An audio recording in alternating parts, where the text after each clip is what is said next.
창세기는 애굽에서 해방된 이스라엘 백성들이 가나안 땅을 향해 가는 광야에서 선포된 하나님의 말씀이다 하는 것을 우리는 이미 알고 있습니다.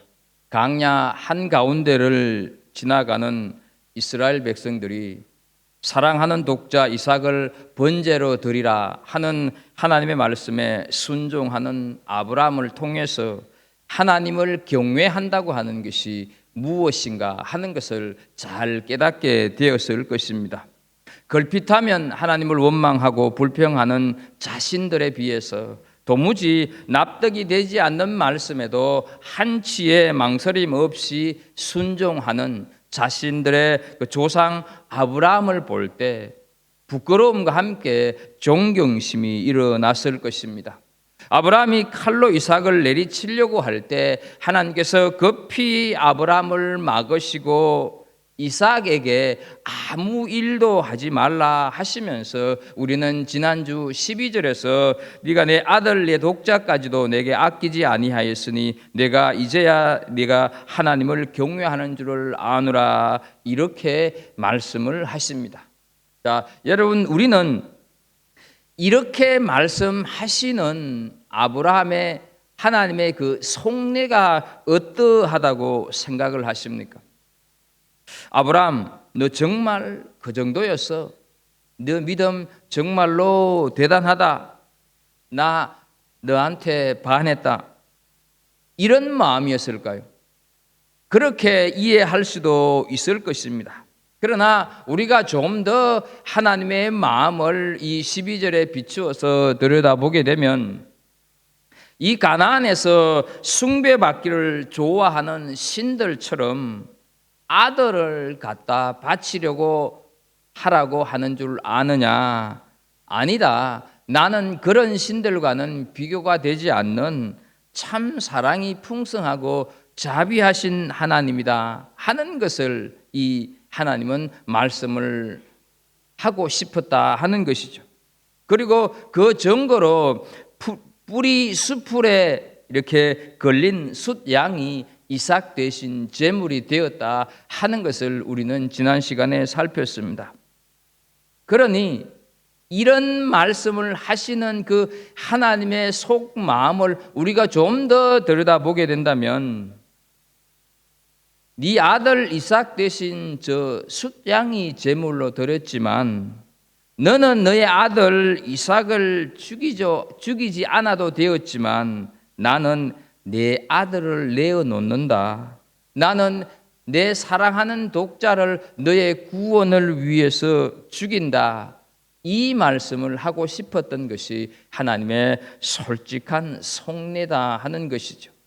결국 우리는 하나님께서 원하시는 것은 이삭의 목숨이 아니라 아브라함 안에 있는 하나님을 경외하는 경외심이 어느 정도인가 하는 것을 하나님은 보시고 싶었다 하는 것이죠.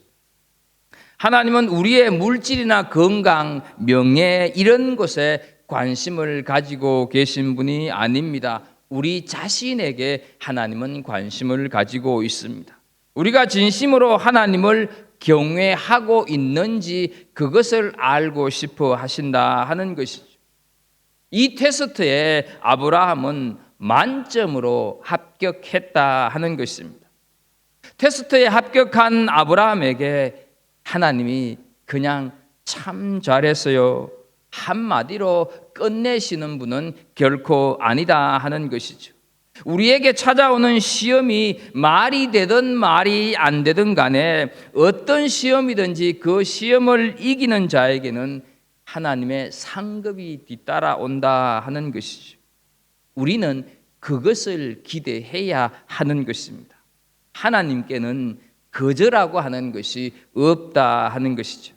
그래서 야고보서 1장 12절 말씀을 보게 되면 이것에 옳다 인정하심을 받은 후에 주께서 자기를 사랑하는 자들에게 약속하신 하나님의 면류관을 얻을 것임이니라 이렇게 말씀을 하고 있습니다.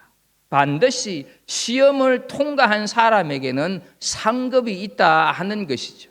그것이 오늘 본문에 소개가 되고 있습니다. 그렇다고 한다면 이 아브라함이 시험을 통과한 후에 하나님으로부터 어떤 상급을 받았을까? 그 상급을 먼저 한번 생각해 보겠습니다. 첫 번째, 아브라함 스스로, 하나님 스스로 아브라함의 삶의 보정이 되어 주신다 하는 상을 아브라함은 받고 있다 하는 것이죠.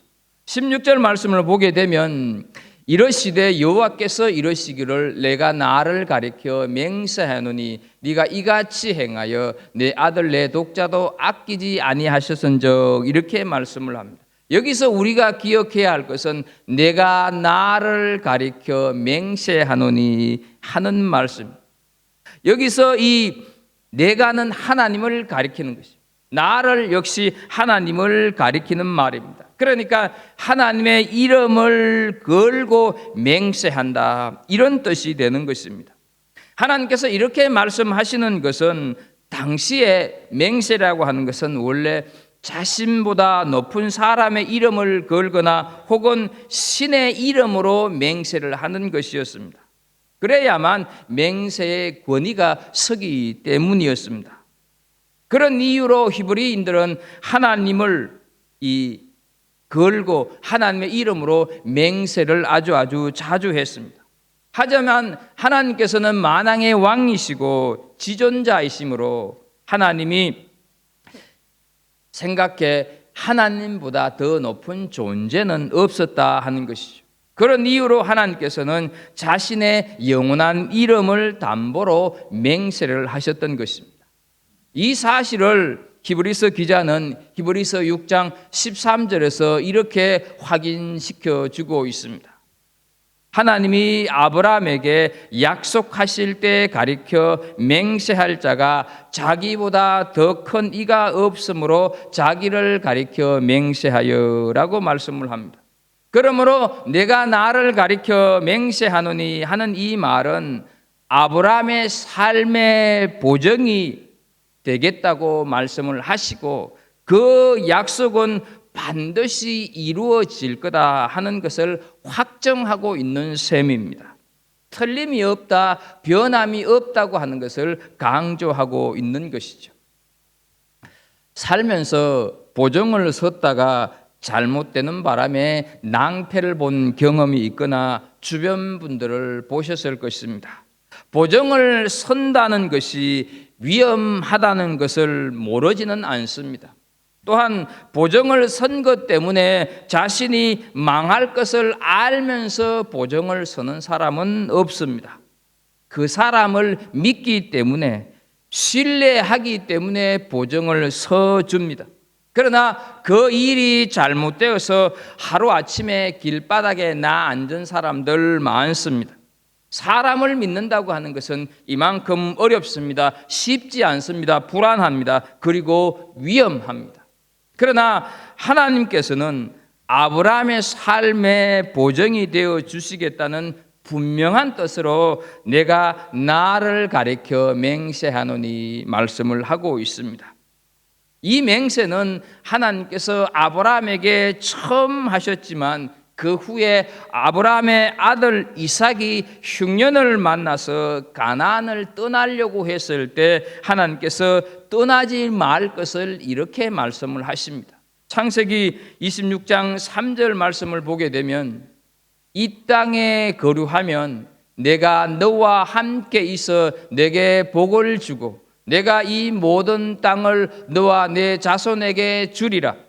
내가 내 아버지 아브라함에게 맹세한 것을 이루어, 이렇게 말씀을 하면서 확인을 하고 있습니다. 그 후에 이 아브라함의 후손들은 인생의 위기를 만날 때마다 하나님께서 아브라함에게 스스로 가리켜 맹세하신 것을 인용하면서 구원을 얻기도 하고 대적의 손에서 벗어나기도 하여서 아브라함의 삶에 보정이 되어 주시겠다 하는 그 말씀이 변함없이 성취되고 있었다고 하는 것을 우리는 성경을 통해서 알 수가 있습니다. 그래서 이 변함없으신 하나님의 모습을 민수기 23장 19절을 보게 되면 이렇게 말씀을 합니다. 하나님은 사람이 아니시니 거짓말을 하지 않으시고 인생이 아니시니 후회가 없으시도다. 어찌 그 말씀하신 바를 행하지 않으시며 하신 말씀을 실행하지 않으시랴 말씀을 하고 있습니다. 사람은 세월이 흐르고 변합니다.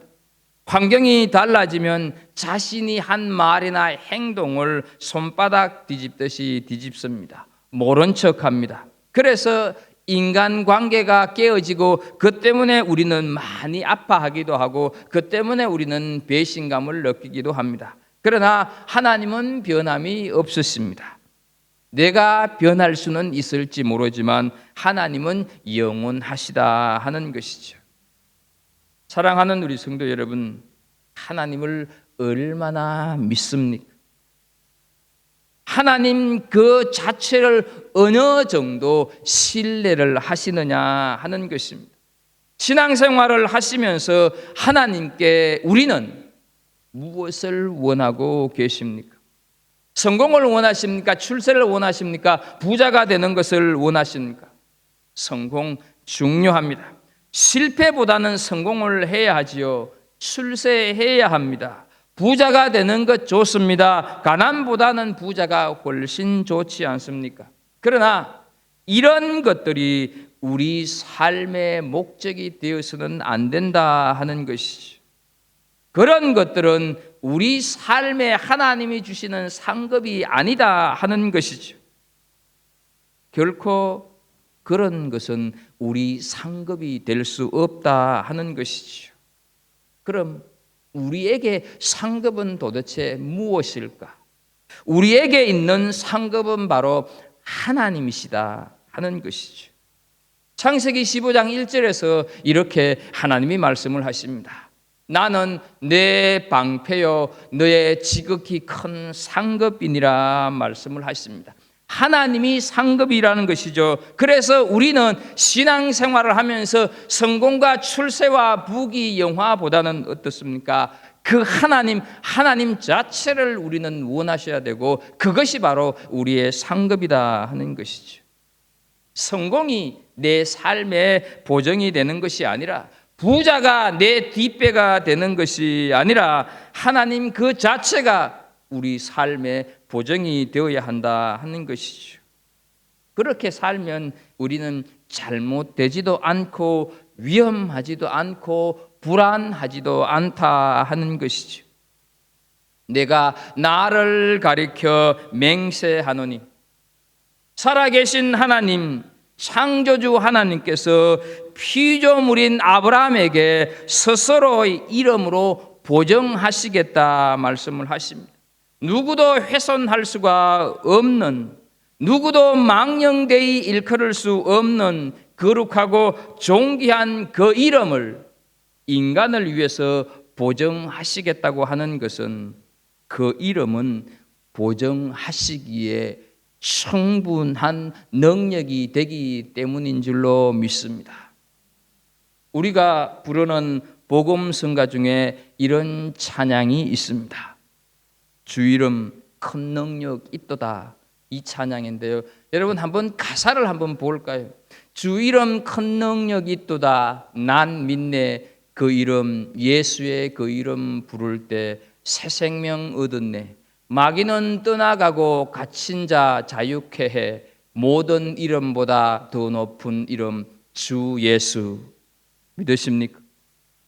하나님께서 보정이 되시면 새 생명도 없고 마귀도 떠나가고 자유케 되는 줄로 믿습니다.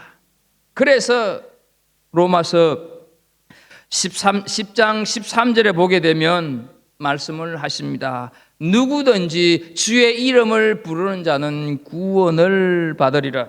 주의 이름에 능력이 있기 때문에 그렇다 하는 것이죠. 그래서 주의 이름을 부르면 질병에서 구원받고 불가능이 가능으로 지친 이민자의 길에서 소망을 얻는 줄로 믿습니다. 그 이름에 능력이 있기 때문입니다. 우리 삶의 보정이 되시는 하나님의 이름을 부르십시오. 가정에서도 부르시고 비즈니스 현장에서도 부르시고 다툼이 있는 곳에도 부르시고 미움이 있는 곳에서도 부르십시오. 무너진 내 건강에도 내 아픈 상처에도 오늘도 내일도 하나님의 이름을 부르시는 은혜가 있기를 축복합니다. 그래서 정말로 우리 삶에 하나님이 보정되시는 멋진 삶을 살아가는 신앙인들이 되기를 주의 이름으로 축복합니다. 두 번째 아브라함에게 주시는 상급은 약속을 다시 확정해 주는 복을 주신다 하는 것이죠. 17절을 보게 되면 내가 내게 큰 복을 주고 네 씨가 크게 번성하여 하늘의 별과 같고 바닷가의 모래와 같게 하리니 네 씨가 그 대적의 성문을 차지하리라 말씀합니다. 여러분, 이 말씀은 아브라함을 처음 부르실 때 창세기 12장 2절에 보게 되면 이렇게 말씀을 하시지 않습니까?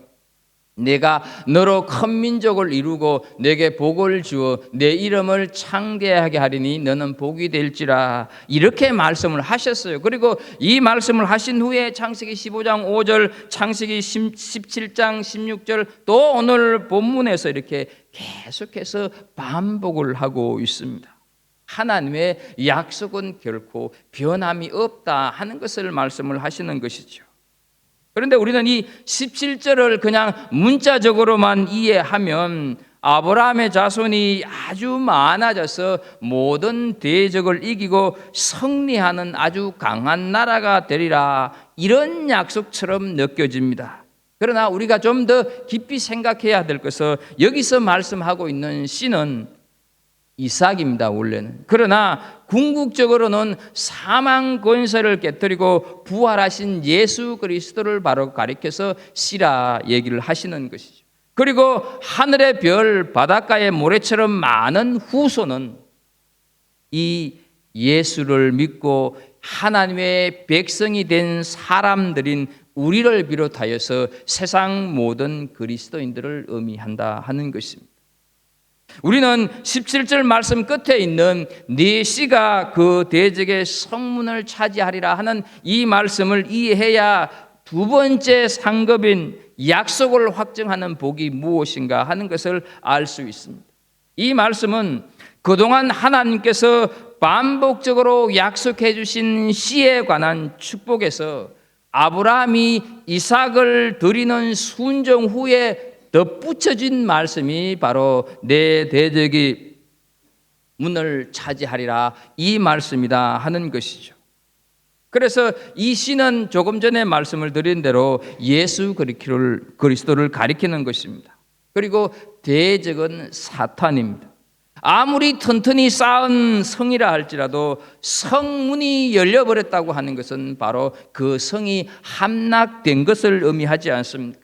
그래서 시인 예수 그리스도가 대적의 성문을 차지한다 하는 것은 하나님의 아들 예수 그리스도가 십자가에서 죽으시고 부활하심으로 말미암아 사탄의 권세를 이기신 것을 의미합니다. 결국 내 씨가 대적의 성문을 차지하리라 하는 이 말씀은 성문이 성의 머리듯이 사탄의 머리를 깨트리실 최초의 복음이었던 창세기 3장 15절 말씀, 내가 너로 여자와 원수가 되게 하고 네 후손도 여자의 후손과 원수가 되게 하리니 여자의 후손은 내 머리를 상하게 할 것이요 너는 그의 발꿈치를 상하게 할 것이니라 하는 이 말씀의 실현이다, 이렇게 우리는 이해할 수가 있습니다. 하나님께서는 여호와 이레의 신앙 고백을 통해서 자기 자신을 이기고 아들 이삭을 하나님께 기꺼이 드린 아브라함에게 그의 씨로 오실 예수님께서 사탄의 머리를 깨트리시고 영원히 승리하실 것을 약속하셨다 하는 것이죠. 사랑하는 우리 성도 여러분, 아브라함이 하나님 앞에서 순종의 모습이 많았습니까? 아니면 불순종의 모습이 많았습니까? 불순종의 모습이 더 많았습니다.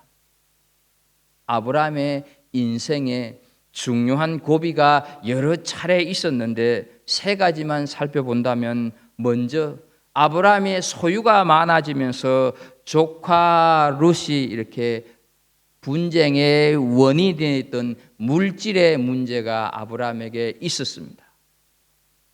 또 하나님의 말씀이 아닌 아내 사라의 말을 듣고 이스마엘을 낳았다가 그로부터 빚어지는 가정의 불화와 사람과의 갈등의 문제가 있었습니다. 그리고 세 번째는 하나님의 말씀과 그의 생명보다 더 귀한 아들인 이삭 사이에서 선택을 해야 하는 신앙의 문제가 있었습니다. 여러분, 우리가 인생을 살아가면서 물질 문제, 인간관계 문제, 신앙 문제, 이 세 가지를 제외한다고 한다면 과연 우리에게 어떤 문제가 있습니까? 모든 인생살이의 문제가 이 세 가지 범주 속에 다 들어갈 것입니다. 아브라함은 물질 문제, 인간 문제에 있어서는 믿음의 조상답지 못했습니다. 그러나 신앙의 문제에 있어서는 성공했다 하는 것이죠. 하나님의 말씀에 순종함으로 신앙의 위기에서 벗어나서 오히려 커다란 복을 받게 됩니다. 그래서 처음 하나님께서 아브라함을 부르실 때 너는 복이 될지라 하는 이 말씀이 오늘 이 본문 속에서 다시 확정되고 있다 하는 것이죠. 세상 살기가 점점 힘들어진다고 말을 하고 있습니다. 이민자의 삶이 갈수록 팍팍해집니다. 그러다 보니 여기저기에서 고통의 탄식이 들립니다. 그러나 기억하십시오. 우리는 이 삶을 이길 수 있다는 사실입니다. 승리는 우리 것이기 때문에 그렇습니다. 대적의 성문을 차지하리라 약속을 하셨습니다. 물질 문제에서 실패하고 인간관계에서 실패한다 할지라도 낙심하지 마시고 포기하지 마십시오. 신앙의 실패만 하지 않으면 우리는 승리하실 수 있다 하는 것입니다. 아니, 혹시 신앙의 실패를 했더라 할지라도 그 실패에서 돌아서기만 하면 극복할 수 있는 줄로 믿습니다. 이미 승리를 약속하셨기 때문입니다. 허다한 실수와 죄를 범한 아브라함이었지만 딱 한 번 신앙의 순종을 함으로 말미암아 그 모든 실수와 허물은 어떻습니까? 다 칭찬으로 상으로 바꾸기에 충분하지 않았습니까? 우리는 이 사실을 기억해야 합니다. 예수님께서 십자가에 지시기 전에 제자들에게 요한복음 16장 33절에서 말씀하고 있습니다. 이것을 너희에게 이르는 것은 너희로 내 안에 평안을 누리게 하려 함이라. 세상에서는 너희가 환난을 당하나 담대하라. 내가 세상을 이겼노라 말씀을 하십니다. 예수님께서 승리를 약속해 주셨습니다. 이 약속을 확정하는 삶을 사는 신앙인의 길을 가시는 은혜가 있기를 축복합니다. 하나님의 말씀은 약속으로 가득합니다. 성경, 구약, 신약 이렇게 말할 때 약자가 바로 약속을 뜻하지 않습니까? 그러면 구약은 39권이니까 구약의 약속은 39가지, 신약은 27권이니까 신약의 약속은 29가지, 66권에 66개의 약속이 있겠구나, 이렇게 생각을 하시지는 말기를 바랍니다. 성경 전부가 약속이라고 하는 것을 기억하십시오. 그리고 우리는 그 약속이 이루어지는 것을 확정하면서 살아가는 사람들이라고 하는 것을 기억하십시오. 그런데 그 약속이 지켜질까 안 지켜질까 이것을 확인하는 것이 아닌, 이루어지는 것은 분명한 것인데 언제 이루어질까, 어떤 방법으로 이루어질까, 그것을 확인한다는 데서 사람들과의 약속과 하나님과의 약속이 다르다 하는 것입니다. 두려워하지 말라고 하셨습니다. 그렇다고 한다면 우리는 두려워하지 않으면 됩니다. 항상 기뻐하라고 하셨으니까 기뻐하면 됩니다. 약속의 말씀을 확인하면서 그것을 믿으면서 살아가는 신앙인들이 되기를 주의 이름으로 축복합니다. 마지막으로 아브라함이 받았던 상급은 바로 마음의 기쁨을 하나님께서 상으로 주셨다 하는 것이죠. 19절을 보게 되면 이 아브라함이 그의 종들에게 돌아가서 함께 떠나 브엘세바에 이르러 거기 거주하더라 말씀을 합니다. 아브라함은 종들과 함께 브엘세바로 돌아가게 됩니다. 브엘세바로 돌아가는 그 사흘 길은 부활의 능력을 경험하면 물론이거니와 승리에서 오는 어떤 환희의 발걸음이었지 않겠습니까?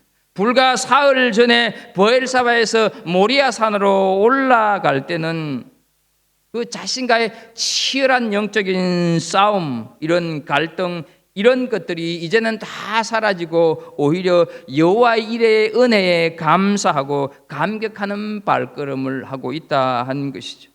십자가에 자신을 못 박아 죽게 하는 모리아로 향하는 그 사일길이 없었다고 한다면 승리와 감사와 감격의 귀한도 없었을 거라 하는 것이죠. 자기를 죽여야 하는 시험에서 승리한 자만이 누릴 수 있는 기쁨을 지금 아브라함은 누리고 있습니다. 오늘날 우리에게 있어서 모리아로 향하는 고난과 시련, 이런 것은 우리가 바라지를 않고 모리아에서 브엘세바로 이렇게 내려오는 그런 평탄한 길만 원하는 것이 우리의 문제가 아니냐 하는 것입니다. 하나님께 우리 자신을 한번 들여보십시오. 말씀에 순종하는 인생이 한번 되어 보십시오. 그러면 하나님이 누렸던 기쁨을 누리게 될 것입니다. 말씀에 순종한 아브라함은 승리자였고 영원한 복을 약속받고 환희의 찬송을 부르면서 다시 돌아왔습니다. 순종을 통해서 하나님의 능력과 은혜를 체험한 아브라함은 세상의 모든 것을 새로운 시각으로 바라볼 수가 있었습니다. 그의 집도 아내도 살아도 종들도 그냥 예전처럼 그대로였지만 예수 그리스도의 십자가의 죽으심과 부활의 시각으로 그 모든 것을 바라볼 수 있게 되었다 하는 것이죠. 이것이 순종한 사람들에게 찾아오는 기쁨입니다.